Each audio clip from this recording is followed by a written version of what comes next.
Okay, so today's topic is a heavy one, and I know that. So we want to approach it with all due sensitivity, similar to anxiety disorders that we talked about on Thursday. So it's kind of a good segue. It's kind of a good launching off point. I think one of the narratives that's problematic about anxiety disorders is that people underappreciate how debilitating anxiety can be. Here's what I mean by that. If you suffer from an anxiety disorder and you happen to be a teenager, a lot of times, not everybody, not all the time, but a lot of times, people tend to think that you're just being melodramatic, blowing things out of proportion. But even if that were the case, let's think about what we talked about. It doesn't matter if your perspective is skewed or if you're being ridiculous, it's still the way you feel, right? And that's important. We want to edify the place where people are, this is humanism, so that we can help them get to where they need to be, right? So just some review. We talked about the difference between the medical model, which is the diagnostic nature of psychology and psychiatry. You have this, this, and this as symptoms. You have this disorder. Let's take this medication and you will be better. And that's not entirely inappropriate, right? There's obviously a time and a place for that. And we're going to talk about depression today, and that's certainly an example. But outside the medical model, you have this other underlying psychological approach of abnormal psychology. And abnormal psychology is this idea that, well, what we do is we look at sanity as your just default setting. So if your default setting is being sane, functional, well-adjusted, adaptive, whatever word you like, then something goes wrong. And the purpose of psychology, according to the abnormal approach, is we have to figure out why. Was this genetic? It's the classic nature versus nurture discussion, right? Is this a result of environmental factors? Is it trauma? Is it parenting? Is it social media and smartphones? Is it abusive coaches and teachers? Is it whatever? But the purpose for that discussion is beneficial. We want to know. We need to know if it's a factor that can be controlled. But let's be perfectly honest. Let's just say, for the sake of argument, that anxiety or even depression were completely environmental. We know that's not true. So let's just say it for the sake of argument. Let's pretend that all anxiety disorders were completely environmentally induced. I don't know that that changes anything. Because let's think about this. If a child comes to a counselor at 17 years old and they have life trauma, what are you going to do about that? You can't go back in time and erase the trauma. And even if you can help other people in that environment, which is good, we want that, it doesn't help the current situation. So it brings us to the central question. This is where I think the humanists get it right. So what we talked about with anxiety disorders is what should be the goal of any therapeutic approach. The goal should not be, let me identify why this went wrong. The goal should be, here's where you are. How do we get you where you need to be? And that's different. That's different in all cases. For instance, I believe that the best approach to treating anxiety is cognitive behavioral therapy, CBT. I don't think that's the best approach for treating depression, right? Because it's a different psychological problem. It's a different chemical problem. It's a different disorder entirely, right? So you're going to someone who's emotional and trying to explain to them logically how they fix their problem. No, if we're going to tackle feelings, we have to meet people with feelings. We have to appeal to them on an emotional level, not a logical one. That's one of the things that people struggle with when it comes to depression and suicidal ideation, teenage suicide or self-injury. The logical approach doesn't work because you're like, I don't understand. Well, of course, you can't understand. There's no logical reason for it. Using logic as a way to explain something that's emotional. So if you want to fix an emotional problem, fix. If you want to empathize with an emotional state of being, then you have to appeal to someone on an emotional level, not a logical one. Anxiety is different. Even though anxiety is an emotional response, remember we talked about this. Anxiety is not your fear of not knowing the future, which a lot of people really believed it was, right? So if we say, what are you anxious about? Getting into college. What are you anxious about? I don't know if my parents are going to get divorced. What are you anxious about? I think we're going to have to move because my dad's in the military. What are you anxious about? I don't know if I'm going to be cut. All these things are you don't know. Well, conventional wisdom says if you're anxious because you don't know the answer, well, what happens if you knew the answer? Voila. But that's not always helpful, because what if the outcome is something that you don't like? Well, that's problematic. Right? Let's take a silly example that probably will never happen, hopefully, knock on wood. Let's say you're like hiking in the mountains and like a giant grizzly bear approaches you. Your stress level is, I don't know if I'm about to die. So if we take this approach where some like guardian angel appears and they're like, what would you like me to do? Well, I'm anxious right now. I don't know what the next 10 minutes holds. Allow me to reveal the answer to your question. You are about to be maimed to death in a very painful way. And then they float away. Great! Now my life is better. No. Knowledge isn't the antidote to anxiety, and that's important. Because anxiety is not about not knowing the outcome. Anxiety is about not what the outcome? Controlling the outcome. And here's the reality, is that we don't always know what the best thing to do for ourselves is. When we're being hyper emotional, we think the best thing is, oh, let me steal this, or let me cheat on this test, or let me just leave my spouse, or let me just whatever. Our emotional response seems logical, but we don't always have the benefit of perspective. That's what I talked about on Thursday, the drone example, right? I'm stuck behind this tree, and I'm like, this tree is in my way, but all I see is the tree, and the only thing in the universe is the tree, because that's what's in my immediate field of vision. But if you're up at drone level, you're like, dude, there's an entire forest. But that's what anxiety is. It's a control trap. That's not to downplay it, because it's very real. But that's why cognitive behavioral therapy is important, because you're helping people to understand there are things that you can control that you're not. But there's lots of things that you can't control that you're trying to. And you need to let those go. Not because they aren't important, but because there's nothing you can do but worry about them. Control what you can, let go of what you can't. Right? And that's not really helpful to hear. Okay? And I know that. But the reality is that's what anxiety is. It's our nature of not being able to control the outcome of a situation that we care about. I'm worried that he might leave. Well, why are you worried? Because you don't want him to, and you can't make him not. That's very real. It's a very real concern for people in a romantic relationship, right? So anxiety is not overblown melodrama. It's very real. But how do you change it? It's a perspective shift. It's a paradigm shift. You have the benefit of perspective, right? That's the difference. And it takes time. And it takes training, right? Social anxiety. Well, what is it that you're really stressed about? Well, I'm in a social situation, and it makes me anxious because I don't know what's going to happen, which really means I can't control what's going to happen. What happens if I get into the elevator and it breaks down and I'm stuck inside of it? Well, if you had control over the elevator, there'd be no fear. There'd be no fear, because even the skydiver, I gave that example. Well, you're not as afraid of jumping out of the airplane the 10 millionth time. But what if you all of a sudden became aware that, uh-oh, my parachute doesn't work? I've been trained for this. Secondary.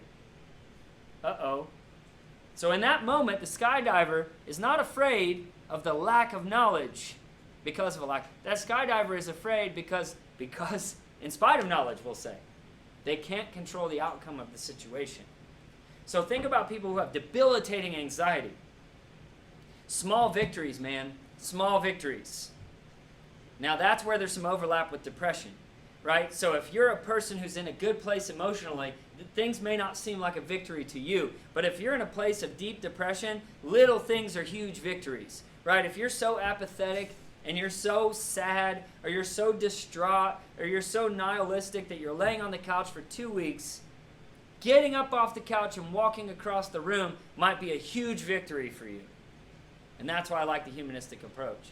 It's like Alcoholics Anonymous or Narcotics Anonymous. What are the STEP programs about? They're rehabilitating you one step at a time. And they're supporting you, not judging you. And in fact, when you fall off the wagon and make a mistake, they understand that it's a struggle. And it's one step, and one step, and one step and one step. And there's a task. That's how you eliminate anxiety.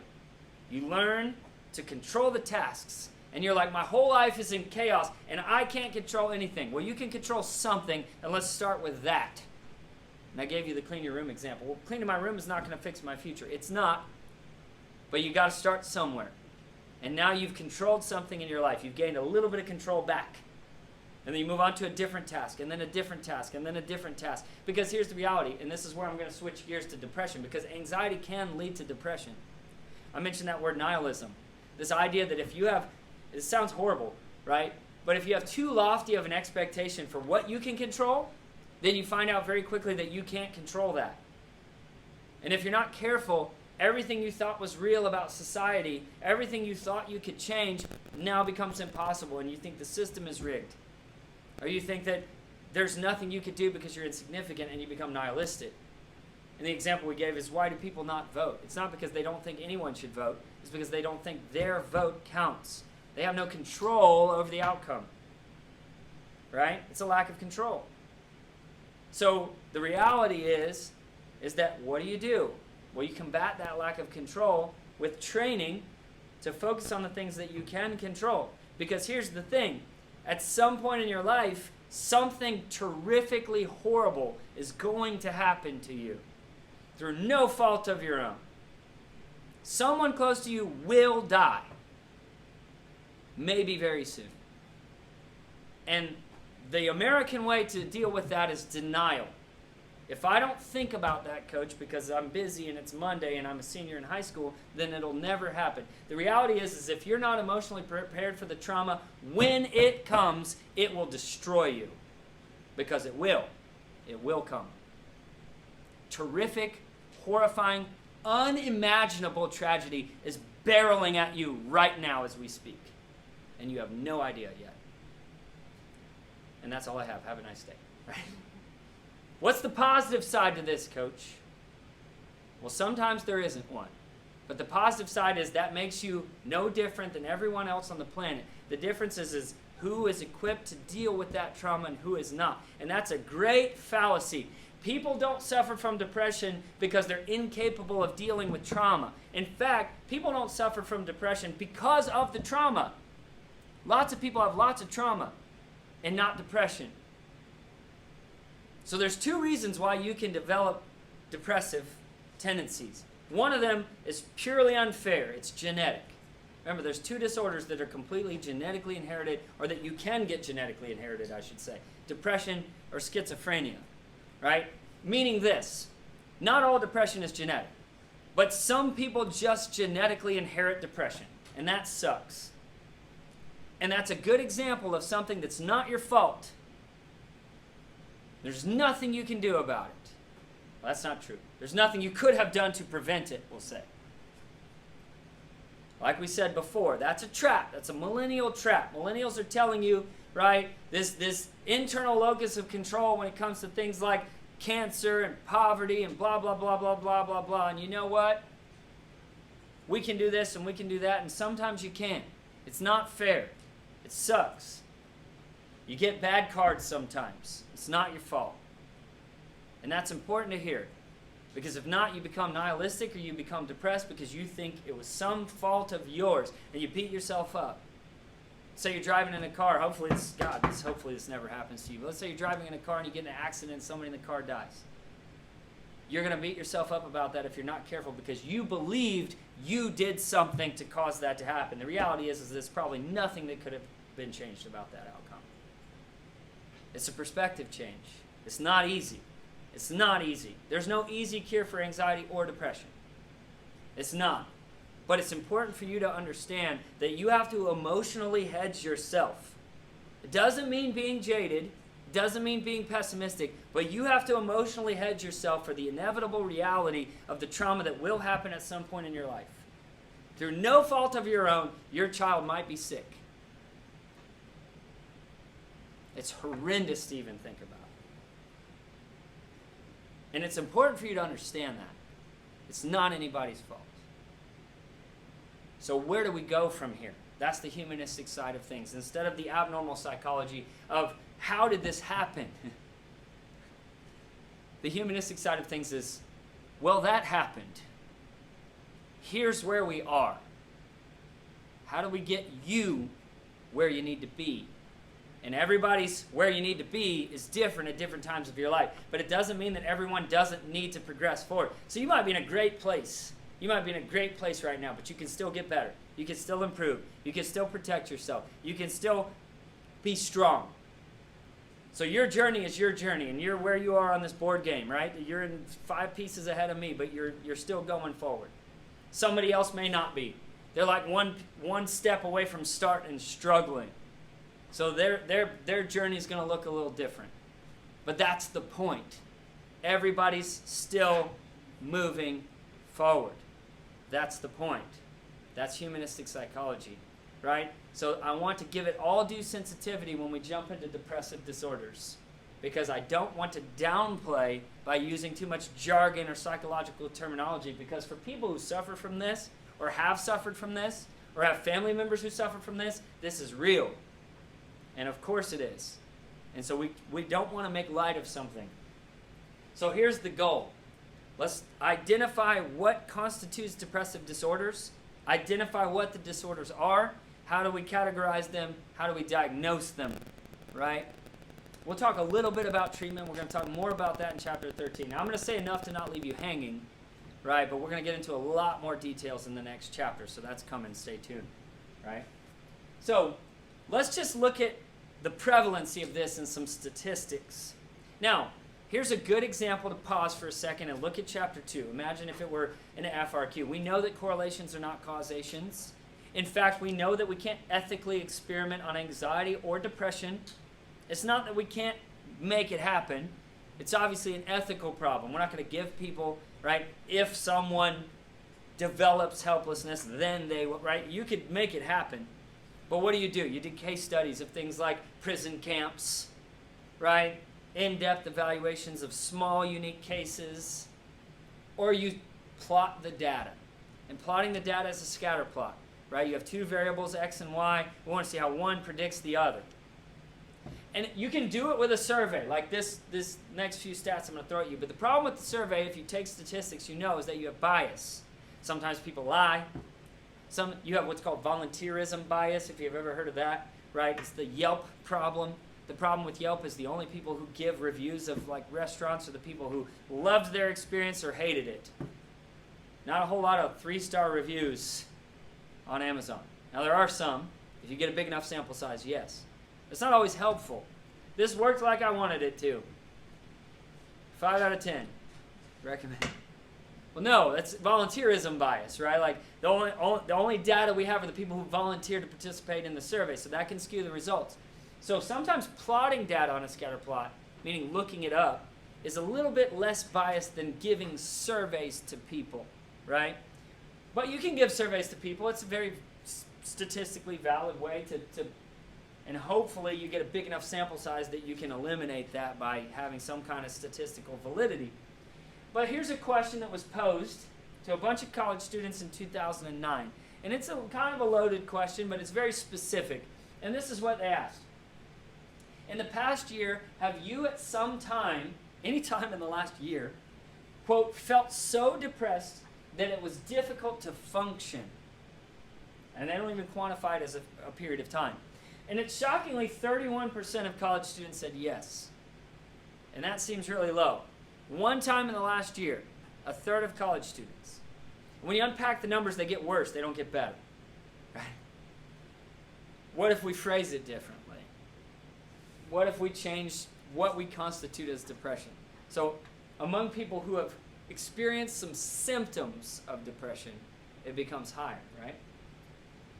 So 31% of college students answered yes. And we'll say, well, that's not that significant, but it's almost a third. And they have similar environments. They don't have the stresses of the corporate world and climbing the ladder and raising kids. So they suffer from depression, right? Or some level of depression that's so debilitating that they can't function, right? So now if we change that to be a little bit more broad, the numbers go up, right? In a survey of American high school students, listen to this, 29% felt so sad or hopeless almost every day for 2 or more weeks. So at some point in their high school experience, they had felt hopeless for 2 consecutive weeks. 29% of them. Now, let's unpack the numbers. Correlations are not causations and all that good stuff. But let's think about why. Confounding variables, right? So, what does it take to be hopeless? What does it take to be diagnosed as having chronic depression, right? Or what we call major depressive disorder. That's really weeks at a time. There's another level of depression that's so deep that it's months or even years at a time, right? So I'm going to throw some stats at you which I think are problematic. I'm going to give you a second to kind of digest this statistic. And I'm going to unpack the stats for you for a second, because sometimes people point at this as a cause and they say, okay, teenagers are depressed because of their smartphones, and so therefore we take them away and the depression goes away. Let's think about the causes here, not the correlations. Since the introduction of the smartphone, which was in 2007, if we're going by the first iPhone, right?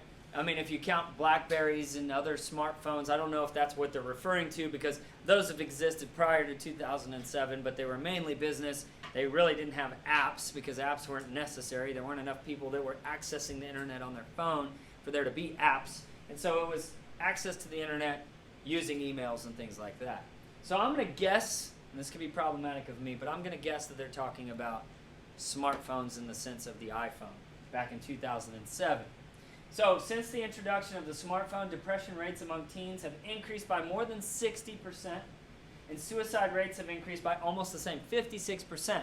Now, if we're not careful, we look at that, and we say smartphones are causing them to be depressed and suicidal. And that's probably not a fair assumption. But that's a significantly, statistically high number to have nothing to do with it. So that's a good example of a correlation, because there is a predictive factor there. Something connected to access to a smartphone or smartphone technology is increasing depression in teenagers. And obviously it's not the phone itself. Maybe it's social media. Maybe it's constant access to information. Maybe it's lack of sleep from being up all night. Maybe it's a combination therein. I don't know. But there's a strong correlation there. Let's look at some more recent statistics though. Let's look at just adults. I had a hard time finding child and juvenile statistics for obvious reasons. They're children and juveniles, and the statistics just, in order to get stats on kids, you have to have kids who are participating in your studies. So I think the data is going to come out in the next few years about children. But this is just based on adults. And they compared the UK with the US. And that's interesting too, because there might be some other contributing factors there. But let me read it to you. It says COVID's mental stress. So we're tracking, here's our comparative. Our control group in the UK is July 2019 to March 2020. Our control group in the US is January to June in 2019. And you say, well, that's not the same time period. And it's not the same time period, right? Or January to June 2019 compared to December 2020, right? So there's other confounding variables. Again, we just know that there's seasonal depression in December. That could be problematic. So maybe it's not the COVID, maybe it's the season. But we also have a comparison of 2 countries, and we have different results, right? So let's just look at the numbers and infer what we're going to infer. The blue bar in this bar graph is the control group before the pandemic. And it may be because of the pandemic. It may not be because of the lockdown. Again, confounding variables. But UK adults reporting symptoms of depression. So if you were doing this on a bar graph, maybe you would have 4 different, colored, or 2 different color control groups, 2 different color experiment groups, or maybe you do it like they did and you just do 2 different graphs side by side. So from July 2019 to March 2020, however they're quantifying this, 10% of the adult population in the UK that they surveyed or that they polled or that they researched, 10% of the adult population suffered from symptoms of depression. Symptoms. We don't know what that means. But by June of 2020, they did that same operational definition, and it had gone up 9% to 19% of the adult population.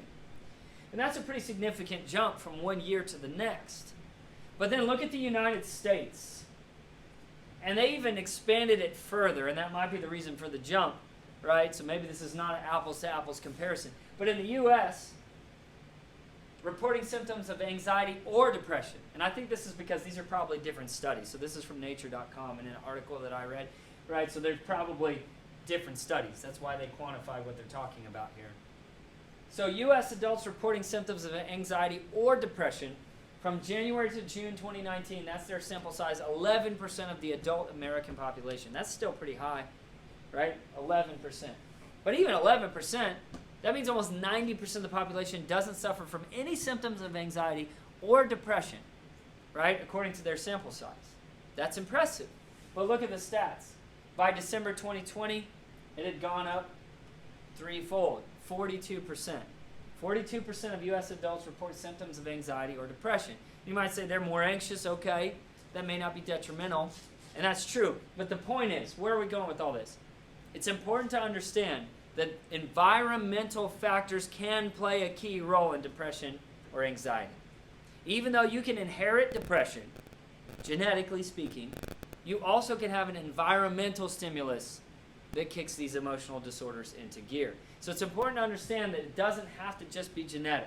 You're born with depression or you're not. There are environmental factors as well, right? So that's important to note. Mm-hmm. Do you think that like seasonal depression could be like, I mean obviously December 2020, that was like, we were all in lockdown, but do you think like the seasonal depression could have anything to do with it? I do think seasonal depression could have something to do with it because if you notice, December is not in their sample size for the control. Now January is, but it's not that it's cold outside necessarily. It is that it's cold, but it's also that it's the holidays. So that's a good point. When you're looking at this statistically, there's a flaw there, right? We have a month where depression goes up in the U.S. every year. And we're not comparing December of 2019 to December of 2020. So she's got a good point. If you were writing an FRQ, you could say the design flaw in this correlational study is that it's not a comparative control group. They could change it by comparing December 2020 or December 2019 to December 2020, right? Or if they want to go in reverse for this year, let's say everything goes back to normal by the summer, you can compare the rates of depression in December of last year as compared to this year. So that's a valid point. That's a confounding variable is the statistical way to look at it, right? Is that this is not an apples-to-apples comparison. Some of the contributing factors could be because of seasonal depression. So how do we account for that? I don't know, margin of error. Let's say we take off 10%. Let's say 10% of these people are suffering because it's December and not because it's COVID in December. So if we take off 10%, it's still at 32%. But it's a valid point. That's how you have to look at these stats. So I like that a lot, right? And again, the purpose here is not cause. The purpose here is to predict. Right? So we see an increase more in the U.S. than we do. And this is why correlational studies can be so frustrating.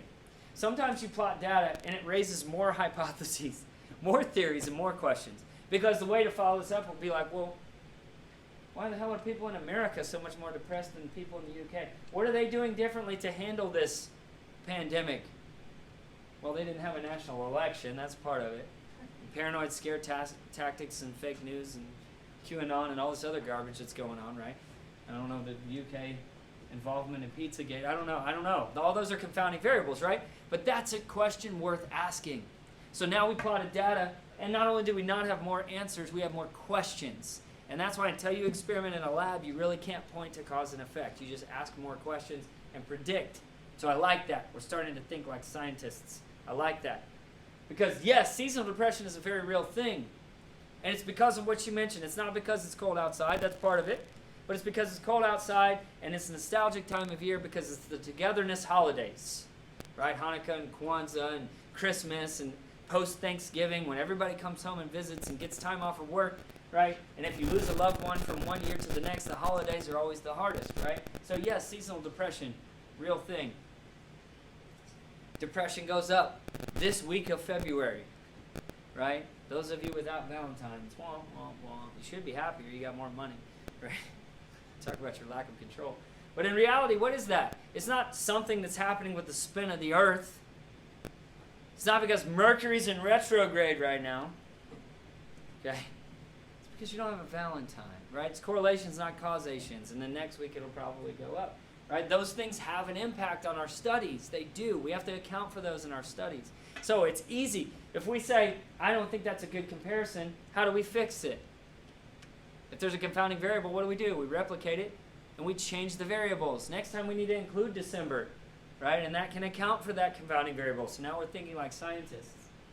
So, do I find this problematic? Yes. Do I think it's an easy solution? No. Do I think it's because of the smartphones? Actually, yeah. But it's not because of social media by itself. It is social media, but it's not just social media. It is access to information, but it's not just that. Like you look something up online, you have so much information flying at you, it's like drinking out of a fire hose. What's real and what's not, what's worth pursuing as truth and what isn't. There's so much information and so much data, it's like hard to stay focused, right? So I do think that all of these aspects contribute, right?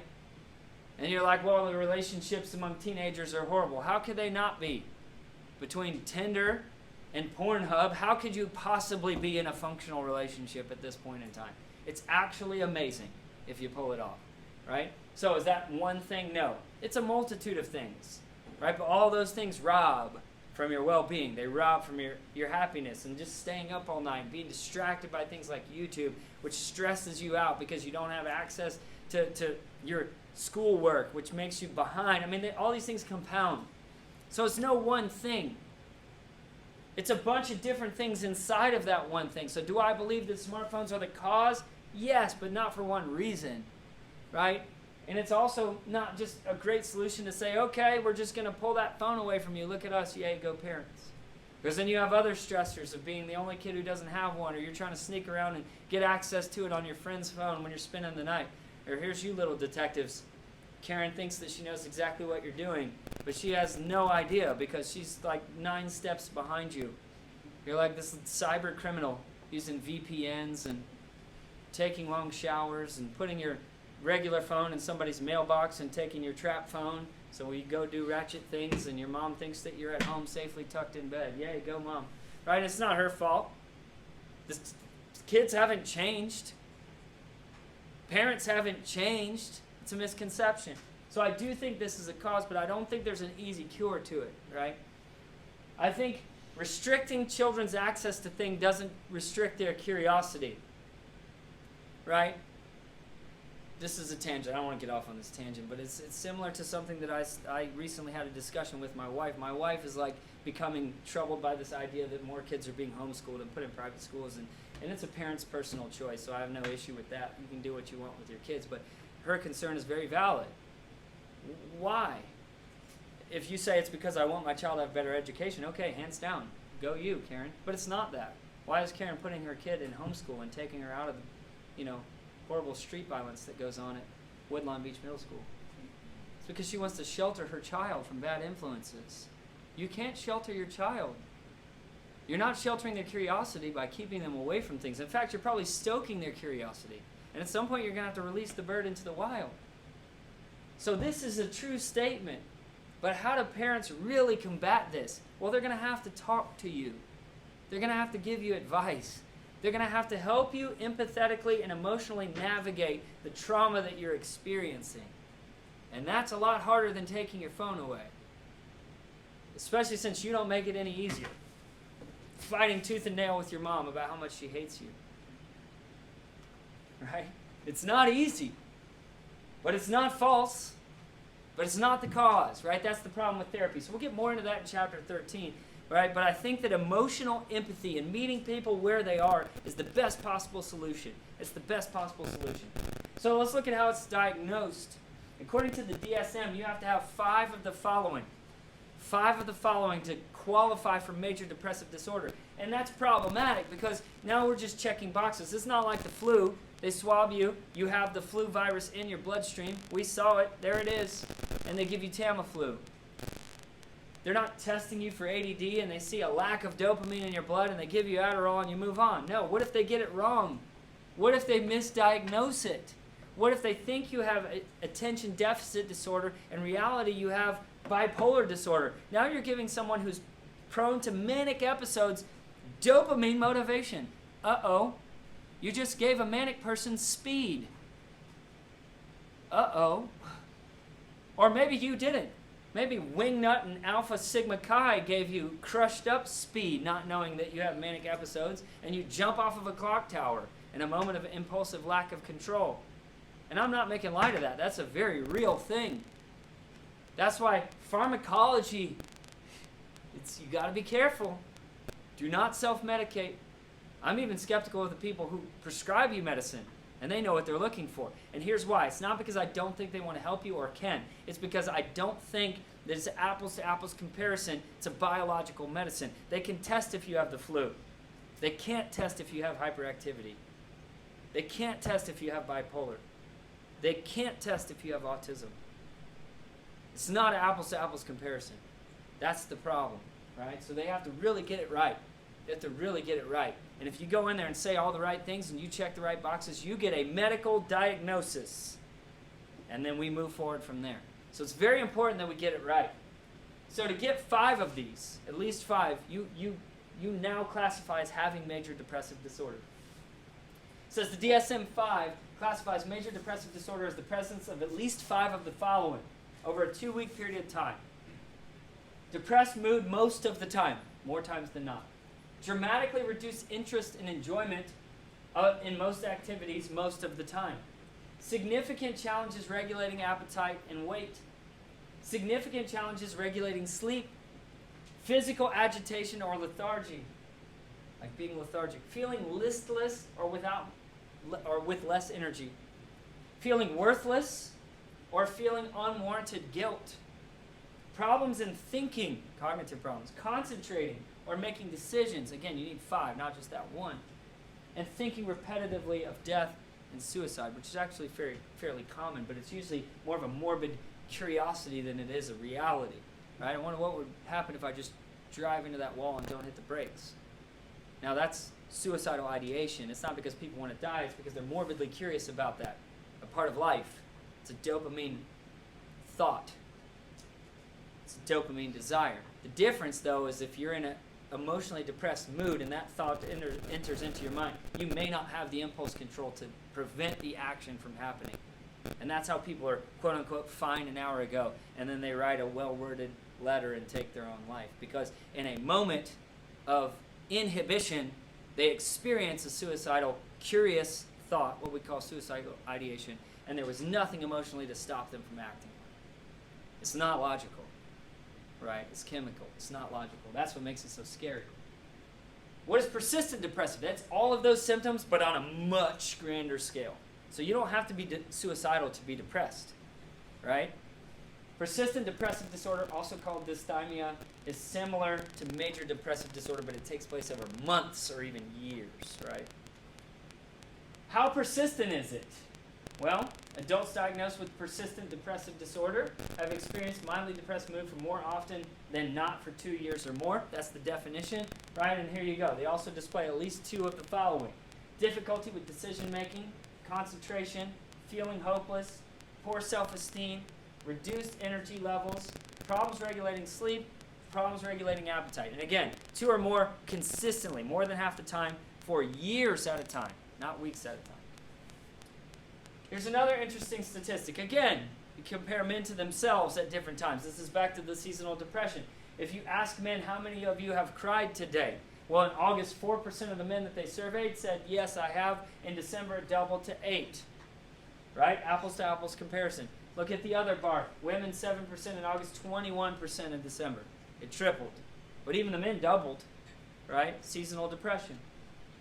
What is bipolar? What used to be known as manic depressive disorders. This is a serotonin disorder that's marked by drastic mood swings. Mania is an extreme level of serotonin in which you are almost narcissistic in your lack of empathy or your inability to be sad, even when the situation calls for it, right? It seems sociopathic, but it's also marked by busyness and agitation and fidgetiness. It's like constant sped up state, right? Depressive episode ends, a euphoric, overly talkative, wildly energetic, and extremely optimistic state called mania follows.